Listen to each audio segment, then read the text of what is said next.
जुलाई 2024 में भारतीय हिमायत याफ्ता बांग्लादेश की हसीना हुकूमत के खिलाफ नौजवान इनकलाब, मई 2025 में पाकिस्तान से जंग में शिकस्त, श्रीलंका, नेपाल, मालदीव और म्यांमार का भारत से दामन छुड़ाना और पाक चीन बांग्लादेश ट्राइका का वजूद में आना, ये सब महज इत्तफाक नहीं बल्कि पड़ोसी मुल्कों पर अपनी बालादस्ती के ख्वाहिशमंद और दहशतगर्दों के इंटरनेशनल प्रमोटर भारत का जबरदस्त स्ट्रेटेजिक घेराव है। भारतीय थिंक टैंक की तकरीब से खिताब में chief of defence general Anil Chauhan ने पाकिस्तान, बांग्लादेश और चीन के मुश्तरका मुफादात को इलाकाई सिक्योरिटी के लिए खदशात का बाइस करार दिया और नाम लिए बगैर चीन की जनूबी एशिया में एंट्री पर भी एतराज़ उठाया। भारत, चीन, पाकिस्तान, बांग्लादेश ट्राइका से खौफजदा क्यों है? क्या भारत को शिमाल मशरिक से मिलाने वाली सिलीगुड़ी राहदारी पर सिक्योरिटी खदशात हैं या उसे खलीज बंगाल से बेदखली का धड़का लगा हुआ है? इस पर हम बात करेंगे। हमारे साथ मौजूद हैं साबिक सफ़ीर शाहिद कियानी साहब। सर, बहुत शुक्रिया आपके वक्त का। भारतीय चीफ ऑफ डिफेंस ने पाकिस्तान, चीन और बांग्लादेश ट्राइका के हवाले से जो इंडिया के लिए सिक्योरिटी खदशात का बाइस करार दिया है, इनके ये खदशात किस हद तक दुरुस्त हैं? देखिए, मैं आपको एक चीज़ बताऊं, सबसे इम्पोर्टेंट चीज़ जब फॉरेन पॉलिसी में जब बनाई जाती है, वो आप देखते हैं कि जियोपॉलिटिकल लोकेशन क्या है, आपकी ज्योग्राफी में मीन्स आपके जो हमसाया मुल्क कौन से हैं। जी जी। उसके बाद उसकी सिग्निफिकेंस होती है कोएग्जिस्टेंस, कि हम इनके साथ हमने कोएग्जिस्ट करना है। हमसाया जो मुल्क होते हैं या हमसाया आप किसी जगह रहते हैं, उनके पास चॉइस नहीं होती। आप वहां हैं, आपके इर्द गिर्द आपके हमसाए हैं, उनके साथ आपने कोएग्जिस्ट करना है, उनके साथ आपने जिसे कहते हैं पीसफुल रिलेशनशिप रखनी है।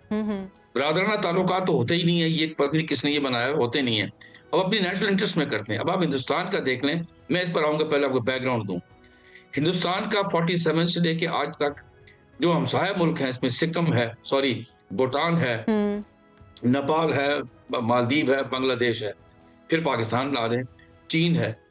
इनके साथ ना हिंदुस्तान इसको समझ सका कि कोएग्जिस्टेंस कैसे होती है, जियोपॉलिटिकल लोकेशन की सिग्निफिकेंस क्या होती है। सबके साथ उनके ताल्लुकात खराब रहे। इवन बांग्लादेश के साथ भी मैं बता दूंगा आपको, ये जो वहां पर इनकलाब आपका ख्याल ऐसे ही आ गया। ये जो रिलेशनशिप थी वहां पर बांग्लादेश में, खुद बांग्लादेश में रहा हूँ, भूटान भी गया हूँ, नेपाल भी गया हूँ जी, आपने पहले वहां पर हालत ये है कि आम आदमी जो सड़क पे जो चलता है, वो हिंदुस्तान की हेजेमोनिक जो पॉलिसीज थी उससे तंग था। मैं आपको बांग्लादेश का बताऊं, वहां पर बिजनेस पे इनका कंट्रोल था, मीडिया पे इनका कंट्रोल था, इसलिए वो खबरें छपती थी जो वो चाहते थे। अब उन्होंने फिर इसको पपट बना लिया। जो जो वहां पर वजीर आजम थी लेडीज, आजकल वो उन्होंने रेफ्यूज ली हुई हिंदुस्तान में, जी जी जी, हसीना, जिसकी वजह से अंदरूनी पॉलिसीज और फॉरेन पॉलिसी की वजह से लोगों की इनकलाब आया। तो हिंदुस्तान का तो मसला है कि वो कोएग्जिस्ट ही नहीं कर सकता। अपनी उसने हेजेमोनिक पॉलिसी बनानी है कि जी इनके ऊपर मैंने प्रेशर डालना है। चीन के साथ जंग की, मार खाई, 2 दफा को मार पड़ी। अभी ये लद्दाख में 3 साल पहले जो मसला हुआ था, इन्होंने सबक नहीं सीखा। उसकी मैं एक वजह बताता हूँ।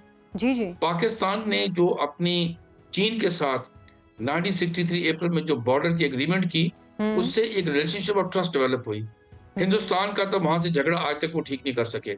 बिल्कुल। तो ये जो अभी आप देख रहे हैं ना कि जी चीन और बांग्लादेश और ये जो अपना पाकिस्तान आ रहा है, ये अब किसी के खिलाफ नहीं है। कोई ऐसा मंसूबा नहीं बन रहा भाई कि हम किसी के खिलाफ होना चाहते हैं। ये तीनों मुल्क समझते हैं कि इनकी नेशनल इंटरेस्ट में है कि हम बैठकर बात करें और देखें आगे चलना क्या है, जिसमें आवाम की बेहतरी कैसे होगी। किसी के खिलाफ नहीं है ये। हम हिंदुस्तान वाली पॉलिसी कॉपी नहीं करना चाहते। तो ये बात है। अभी ये जो पहलगाम के बाद ये जो हुआ था, आपका ख्याल है कि हिंदुस्तान ने सबक सीख लिया है? मेरा नहीं ख्याल। झूठी एलिगेशन लगानी, उस पर कोई मुस्बत वो देना नहीं, प्रूफ नहीं देनी और फिर शुरू हो जाना। तो ये तो मैं तो कोई हैरान नहीं होता हिंदुस्तान के इस बारे में। लेकिन सर, भारत फिर पाकिस्तान, चीन, बांग्लादेश ट्राइका को फौजी नुक्ता नज़र से क्यों देखता है, हालांकि तीनों मुल्कों के दरमियान अब तक कोई दिफाई ताउन या कोई मुआहिदा भी सामने नहीं आया है? देखिए जी, कभी भी नहीं। ये असल में अगर आप देखें ना, आप जरा चीन को देखें, सबसे बड़ा मुल्क है इस वक्त, ग्लोबल पावर है। अभी कल देखें, कल जो चीन के वजीर खारजा हैं और अमेरिका के वजीर खारजा की मलेशिया के अंदर साइड लाइन पर आसियान की समिट में बातचीत हुई और दोनों ने ये रूबियो जो उनके फॉरेन सेक्रेटरी ऑफ स्टेट ने कहा कि अमेरिका और चीन दो बहुत बड़े मुल्क हैं। तो अब आप देखें कि चीन की जो राइज है 49 से लेके आज तक वो पीसफुल है, वो बिल्कुल किसी मुल्क के खिलाफ नहीं है भाई, बिल्कुल इसलिए उसकी इज्जत की जाती है। लेकिन वो साथ ये भी है कि जो छोटे ममालिक हैं उनके साथ वो उनकी इकोनॉमिक डेवलपमेंट में हिस्सा लेता है। अब आप सीपैक देख लें पाकिस्तान में क्या है, बांग्लादेश में जाके उन्होंने हेल्प करनी शुरू कर दी है, नेपाल में भी कर रहे हैं, यहाँ तक कि भूटान जो बिल्कुल उन्होंने दबाया हुआ था उसके साथ भी हेल्प करना चाहते हैं। तो चीन मेरा नहीं ख्याल कोई ऐसा कोई फौजी माहदा करेगा पाकिस्तान और बांग्लादेश का साथ कि जी हम कोई माहदा बना लें और करें, ऐसी बात नहीं है। लेकिन वो जो कहते हैं फौजी एक्सरसाइजेस भी होती हैं, वो सब जगह होती हैं, करते हैं ये टेररिज्म के खिलाफ भी खड़े हुए हैं, वो भी होता है। तो ये नहीं है हिंदुस्तान का ये जो भी है कि जी वो कुछ हो जाएगा उनके खिलाफ कर रहे हैं, भी आपके खिलाफ क्यों करेंगे हम, ये तो किसी को है ही नहीं। और चीन कभी भी ऐसे किसी माहदे में नहीं जाएगा जो दूसरे मुल्कों के नेबरहुड के उनके किसी मुल्क के खिलाफ हो। ये मैं बता दूं उनका, ये चीन का शुरू से ये उनकी पॉलिसी रही है, तभी उनकी इज्जत की जाती है, उनकी राइज भी पीसफुल है। बिल्कुल ठीक है। अच्छा लेकिन सर अगर बांग्लादेश का ट्राइका बनता है या आगे चलता है तो क्या इंडिया की जो इलाकाई बालादस्ती की कोशिशें हैं ये इसको रोक सकेगा? कभी भी नहीं रोक सकेगा। देखें, और ना पाकिस्तान ने इनकी बालादस्ती मानी है। जो पहलगाम में अगर उनको सबक मिल गया हो तो मैं समझता हूँ बेहतर है। चीन के साथ तो उनकी राइवलरी है, चले वो एक नेचुरल चीज है, दोनों बड़े मुल्क हैं, सारे फिजिकल साइज में भी देखें, इकॉनमी भी देखें। लेकिन आप अगर ये देखें ना, वेस्टर्न कंट्रीज और अमेरिका मिलकर इनको जो अपना कंटेन करना चाहते हैं चीन को, अरसा दराज से लगे हैं। क्या वो कामयाब हुए? ना हुए हैं, ना कभी होंगे।